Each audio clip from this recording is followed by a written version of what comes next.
Subscribe to Accountancy Tuition and click the bell icon so that you never miss any updates. Students, आज हम class 11th का chapter 9 continue करेंगे।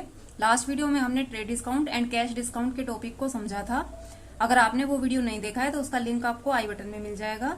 आज की इस वीडियो में हम trade discount and cash discount से रिलेटेड ट्रांजेक्शन्स की जनरल एंट्रीज बनाना सीखेंगे। स्टार्ट करते हैं आज का वीडियो। चैप्टर 9 की ये पार्ट 4 वीडियो है। इस वीडियो में हम इन सब ट्रांजैक्शंस की जनरल एंट्रीज बनाना सीखेंगे और ये सब general entries basically trade discount और कैश डिस्काउंट से रिलेटेड हैं। तो स्टार्ट करते हैं क्वेश्चन। फर्स्ट ट्रांजैक्शन है 3 मार्च 2020 को सोल्ड गुड्स टू देव। देव को गुड्स सोल्ड किए गए हैं 1 लाख रुपीज के। तो यहाँ पर कैश मेंशन नहीं है, इट मीन्स ये हमारी क्रेडिट ट्रांजेक्शन है और यहाँ पर 2 अकाउंट इन्वॉल्व होते हैं, देव का और गुड्स को जब सेल करते हैं तो सेल्स अकाउंट अफेक्ट होता है। तो गुड्स की सेल को सेल्स अकाउंट ही लिखा जाता है। तो इसलिए इस ट्रांजैक्शन से 2 अकाउंट अफेक्ट होते हैं, देव का और सेल्स का। देव हमारे लिए डेटर है और डेटर एसेट होती है और एसेट जब भी इंक्रीज करेगी उसे हमें डेबिट में लिखना होगा। तो अपनी जनरल एंट्री में हम देव अकाउंट को डेबिट कर देते हैं। तो स्टार्ट करते हैं सॉल्यूशन। 2020 मार्च 3 की फर्स्ट ट्रांजैक्शन है। देव को हमें डेबिट करना है 1 लाख रुपीज से। उसके बाद क्रेडिट में देखिए सेल्स अकाउंट है दूसरा हमारा। सेल्स हमारा रेवेन्यू होता है और यहाँ पर रेवेन्यू इंक्रीज कर रहा है और रेवेन्यू जब इंक्रीज होता है तो उसे हम according to rule credit side में लिखते हैं। To sales account 1 lakh. तो इट मीन्स इस ट्रांजेक्शन की जनरल एंट्री बन गई Dev debit 1 lakh rupees to sales account 1 lakh rupees. इसका नरेशन लिख देते हैं। Goods sold to Dev on credit.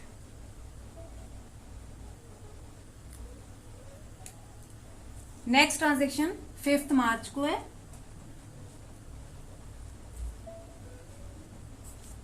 Fifth March की ट्रांजेक्शन देखिए, received from Dev in full settlement of his account.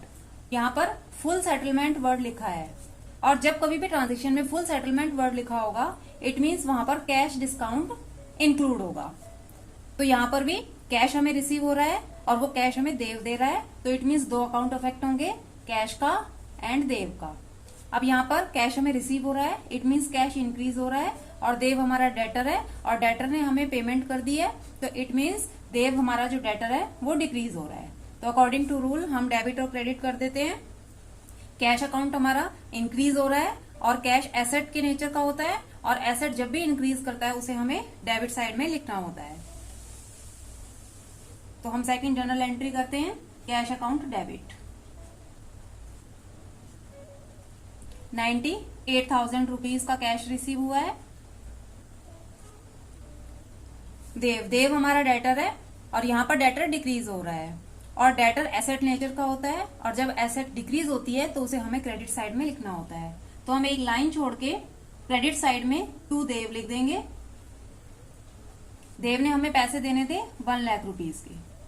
तो अब देव ने हमें 1 लाख रुपीज के फुल सेटलमेंट में 98,000 रुपीज की पेमेंट की है। तो इट मीन्स यहाँ पर कैश डिस्काउंट इंक्लूड है क्योंकि मैंने थ्योरी पार्ट में आपको बताया था कि पेमेंट और रिसीव के टाइम पर जो डिस्काउंट होगा वो कैश डिस्काउंट होगा और कैश डिस्काउंट को हमें बुक्स ऑफ अकाउंट्स में मीन्स अपनी जनरल एंट्रीज में रिकॉर्ड करना होता है और ट्रेड डिस्काउंट को हम रिकॉर्ड नहीं करते हैं। तो कैश डिस्काउंट की रिकॉर्डिंग उसी साइड में होगी जहां पर कैश होता है। तो यहाँ पर कैश डेबिट है तो इसलिए यहाँ पर डिस्काउंट अलाउड को भी डेबिट करेंगे और बैलेंसिंग फिगर का अमाउंट भी डेबिट साइड में ही बच रहा है, discount allowed.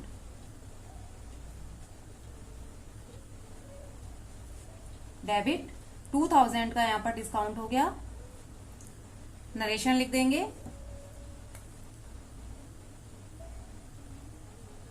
Cash received from Dev in full settlement of his account.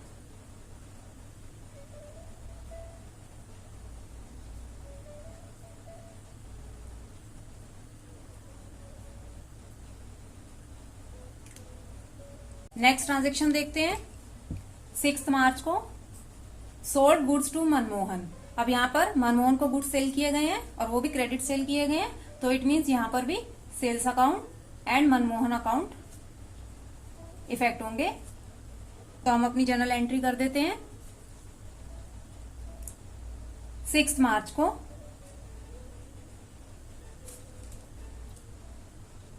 Manmohan debit to sales account. Amount है 80,000 रुपीज का।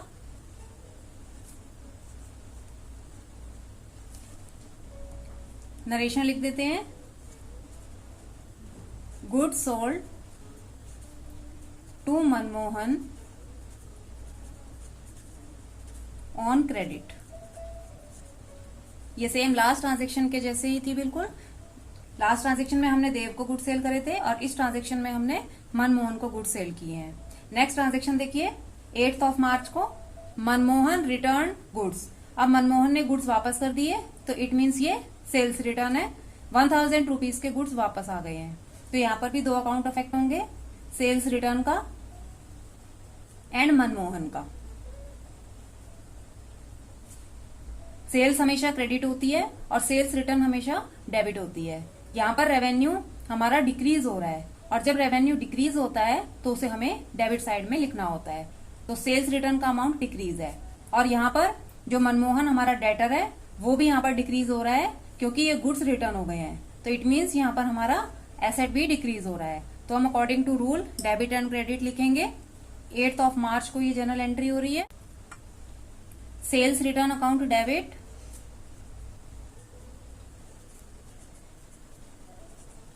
टू मनमोहन। देखिए सेल्स रिटर्न हमारा रेवेन्यू है और यहाँ पर रेवेन्यू डिक्रीज कर रहा है और रेवेन्यू जब भी डिक्रीज करता है तो उसे हमें डेबिट साइड में लिखना होता है, इसलिए सेल्स रिटर्न को हमने डेबिट किया है। और मनमोहन हमारा डेटर है और डेटर एसेट नेचर में होता है और यहाँ पर हमारा जो एसेट है वो डिक्रीज हो रहा है और जब एसेट डिक्रीज होता है तो उसे हम क्रेडिट साइड में लिखते हैं अकॉर्डिंग टू रूल। तो इसलिए मनमोहन को हमने क्रेडिट किया है अपनी जर्नल एंट्री में। 1,000 रुपीज के गुड्स रिटर्न हो गए हैं। तो नरेशन लिख देते हैं, goods return by Manmohan.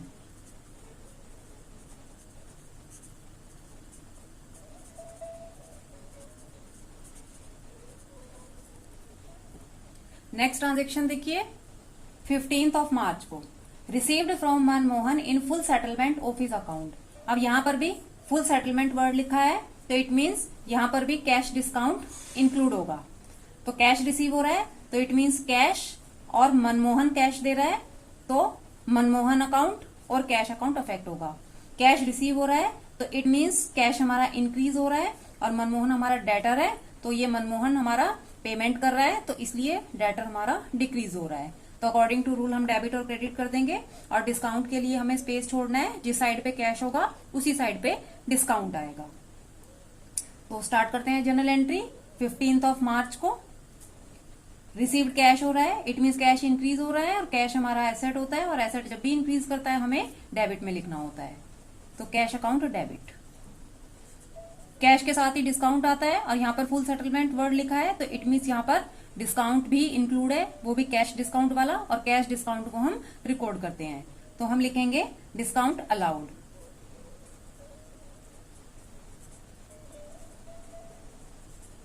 Account debit to Manmohan हमारा डेटर है और डेटर एसेट नेचर का है और जब भी हमारी एसेट डिक्रीज होती है उसे हम क्रेडिट साइड में लिखते हैं तो हम लिखेंगे टू मनमोहन। देखिए मनमोहन ने कितना कैश दिया है, 78,200 का। इस अमाउंट को हम कैश के सामने लिख देंगे 78,200। अब मनमोहन से हमें कितने पैसे लेने थे, देखिए मनमोहन को सेल हुई थी 80,000 की और 1,000 के गुड्स उसने रिटर्न कर दिए थे तो इट मीन्स 80,000 में से हमें 1,000 माइनस करना होगा। तो मनमोहन ने हमें 79,000 की पेमेंट करनी थी जिसमें से उसने फुल सेटलमेंट में 78,200 की पेमेंट हमें की है तो इट मीन्स 800 रुपीज का कैश डिस्काउंट है। तो हम 800 रुपीज के कैश डिस्काउंट को डेबिट साइड में रिकॉर्ड कर देंगे। नरेशन लिखते हैं, cash received from Manmohan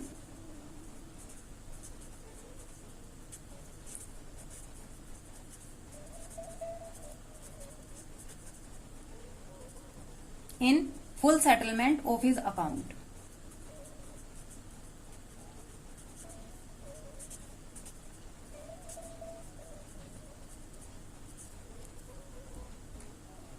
next transaction है 16th ऑफ मार्च को, received cash from Ram. Ram से कैश रिसीव हुआ है एंड डिस्काउंट अलाउड। तो इट मीन्स जब भी हमें कैश के टाइम पे डिस्काउंट गिवन होगा तो वो भी हमारा कैश डिस्काउंट होगा और उसे हमें अपनी जर्नल एंट्री में रिकॉर्ड करना होगा। तो यहाँ पर कैश और राम दो अकाउंट अफेक्ट हो रहे हैं। कैश हमें राम ने दिया है तो कैश हमारा इंक्रीज कर रहा है और राम हमारा डेटर रहा होगा तो डेटर हमारा डिक्रीज हो रहा है। अकॉर्डिंग टू रूल हम जर्नल एंट्री पास कर देंगे 16th ऑफ मार्च को। कैश रिसीव हो रहा है तो इट मीन्स कैश इंक्रीज कर रहा है और कैश एसेट नेचर का है और एसेट जब भी इंक्रीज करेगी हमें डेबिट साइड में लिखना है। तो कैश अकाउंट डेबिट, इसी के साथ हमें कैश डिस्काउंट भी एंट्री करनी है, डिस्काउंट अलाउड।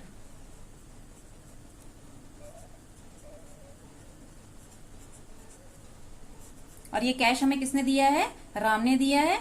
तो हम यहाँ पे लिखेंगे टू राम। राम हमारा डेटर है और यहाँ पर डेटर डिक्रीज हो रहा है और जब भी डेटर या एसेट हमारी डिक्रीज करती है तो उसे हम क्रेडिट साइड में लिखते हैं, to Ram.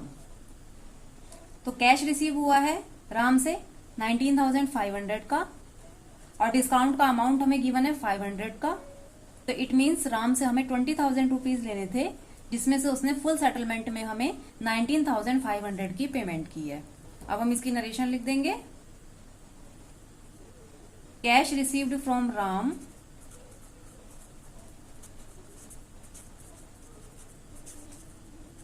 And discount allowed.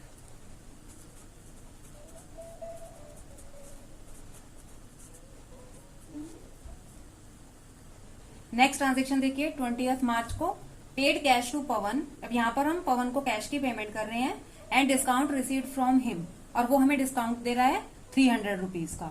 तो इट मीन्स यहाँ पर पेमेंट के टाइम पे डिस्काउंट है तो ये वाला जो डिस्काउंट है ये कैश डिस्काउंट है।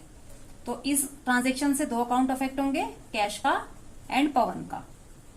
पवन हमारा क्रेडिटर रहा होगा और हमने उसको पेमेंट कर दी है तो इट मीन्स यहाँ पर क्रेडिटर हमारा डिक्रीज कर रहा है और हम पेमेंट कर रहे हैं तो पेमेंट करने से हमारा कैश भी डिक्रीज हो रहा है। तो अकॉर्डिंग टू रूल हम इसको जर्नल एंट्री में डेबिट एंड क्रेडिट कर देंगे। 20th मार्च को ये एंट्री होगी। हम कैश की पेमेंट कर रहे हैं पवन को। पवन हमारा क्रेडिटर है और यहाँ पर क्रेडिटर डिक्रीज हो रहा है। इट मीन्स लायबिलिटी डिक्रीज हो रही है और जब भी लायबिलिटी डिक्रीज होती है उसे हम डेबिट साइड में लिखते हैं। तो हम लिखेंगे पवन डेबिट। हम कैश की पेमेंट कर रहे हैं, इट मीन्स कैश डिक्रीज हो रहा है, मीन्स एसेट डिक्रीज हो रहा है और जब एसेट डिक्रीज होता है तो उसे हमें क्रेडिट साइड में लिखना है, टू कैश अकाउंट। अब पेमेंट के टाइम पे डिस्काउंट है इसलिए ये डिस्काउंट कैश डिस्काउंट है तो हम यहाँ पर डिस्काउंट रिसीव्ड लिखेंगे।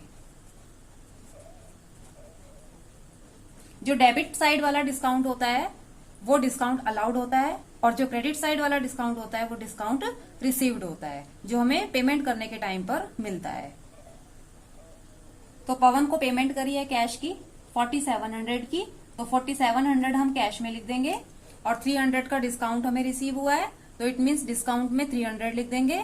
तो मीन्स पवन को हमने 5,000 रुपीज की पेमेंट करनी थी जिसे हमने फुल सेटलमेंट में 4700 की पेमेंट की है।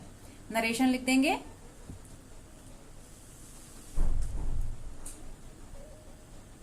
अमाउंट पेड टू पवन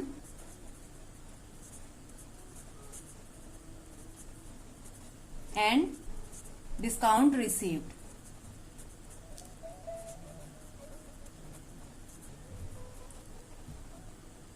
अब हमारी लास्ट जर्नल एंट्री है 25th मार्च को, sold goods to Varun of the list price of ₹25,000 at 20% trade discount. अब यहाँ पर हमें क्लियरली मेंशन है कि 20% का ट्रेड डिस्काउंट है और ट्रेड डिस्काउंट को हम अपनी बुक्स में रिकॉर्ड नहीं करते हैं तो हमें ट्रेड डिस्काउंट को रिकॉर्ड नहीं करना है। इसकी नेट वैल्यू हमने फाइंड करनी है आफ्टर ट्रेड डिस्काउंट और उसी से हमें जर्नल एंट्री करनी है। तो यहाँ पर वरुण को सेल की है और ये हमारी क्रेडिट सेल है तो इट मीन्स यहाँ पर Varun and sales account affect होंगे। वरुण हमारा डेटर है तो डेटर हमारा यहाँ पे इंक्रीज हो रहा है और सेल्स रेवेन्यू है और रेवेन्यू भी यहाँ पर इंक्रीज हो रहा है तो अकॉर्डिंग टू रूल हम डेबिट और क्रेडिट कर देते हैं अपनी जर्नल एंट्री में। 25 मार्च को वरुण डेबिट, वरुण हमारा डेटर है और डेटर यहाँ पर इंक्रीज हो रहा है, मींस एसेट इंक्रीज हो रहा है, और जब एसेट इंक्रीज होता है तो उसे हमें डेबिट में लिखना होता है अकॉर्डिंग टू रूल। दूसरा अकाउंट अफेक्ट हो रहा है सेल्स का। सेल्स यहाँ पे रेवेन्यू है और रेवेन्यू जब भी इंक्रीज होती है उसे हम क्रेडिट साइड में लिखते हैं अकॉर्डिंग टू रूल। तो Varun to sales account.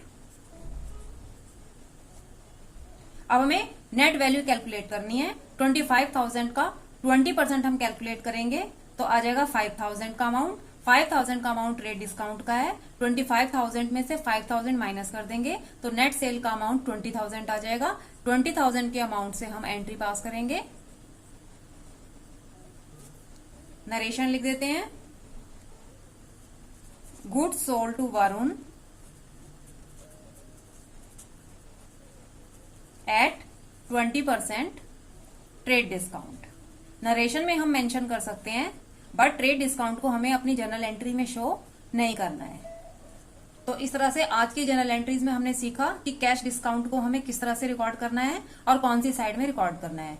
Cash discount basically cash के साथ ही रिकॉर्ड होगा।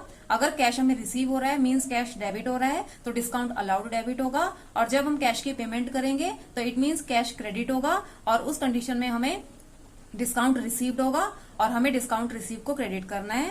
और ट्रेड डिस्काउंट को हमें रिकॉर्ड नहीं करना है, उसको हमने इंटरनली माइनस करके नेट अमाउंट से अपनी जर्नल एंट्री पास करनी है। अगर आपको ट्रेड डिस्काउंट और कैश डिस्काउंट से रिलेटेड ट्रांजैक्शंस की जर्नल एंट्रीज बनाना आ गई हैं तो मेरी वीडियो को लाइक करें। मोर वीडियोस के लिए मेरे चैनल अकाउंटेंसी ट्यूशन को सब्सक्राइब करें, साथ ही बेल आइकन भी क्लिक करें ताकि लेटेस्ट वीडियो का अपडेट आपको मिलता रहे। नेक्स्ट वीडियो में हम कुछ और जर्नल एंट्रीज बनाना सीखेंगे। Thanks for watching.